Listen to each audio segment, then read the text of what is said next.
السعوديه في المركز الاول 6 نقاط. خالصين. الان بكره السعوديه ترى عندها مباراه مع تايلاند. اي وتفوز تايلاند وبنجي حق السعوديه بعد شوي. بركز شوي على عمان، لان الان نتكلم احنا على عمان. عمان في المركز الثالث، نقطة واحدة فقط. عمان بكرة إذا فازت على قرقستان راح تحتل المركز الثالث رسميا، ما تروح الثاني، صح؟ إلا بفرق الأهداف.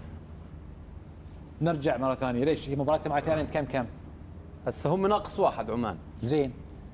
تايلاند زائد 2.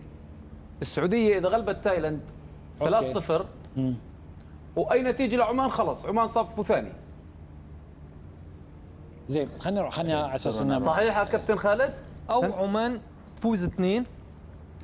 عمان تفوز 2 بالضبط، والسعوديه تربح كمان 2 او 1 يا جماعه تايلاند 2 وعمان -1، يعني بينهم 3 أهداف. 3 أهداف، جول لعمان، جولين للسعوديه، بتصير عمان ثاني كابتن. محسومه تقريبا. عمان عنده تقريبا فرصه واحده انه بس يكون الثالث عفوا. عنده فرصه ضئيله جدا انه يخلص فارق ال3 أهداف هذا.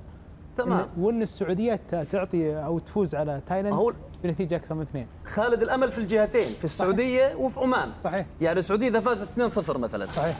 يعني خلص بكره صفرنا. بس اوكي صفرنا. يعني معناته بكره بس نحتاج نبدا انه عمان تفوز بالضبط، وبعد كده تبدا بس بالضبط. يعني عمان بكره عندها فرصه ان تكون الثاني والثالث. نعم 100%. وفي الحالتين لازم تفوز. هو التعادل بس مع تايلاند هو اللي دخلنا في كل الحسابات. تعادل عمان مع تايلاند نعم هو اللي دخلنا في حسابات. اوكي.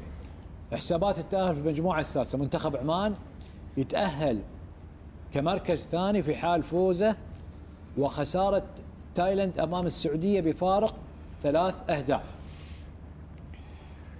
يتأهل كثالث في حال فوزه على قرقستان بأي نتيجة. اتفقنا يا شباب؟ اتفقنا. واضحة بالنسبة لعمان؟ واضح.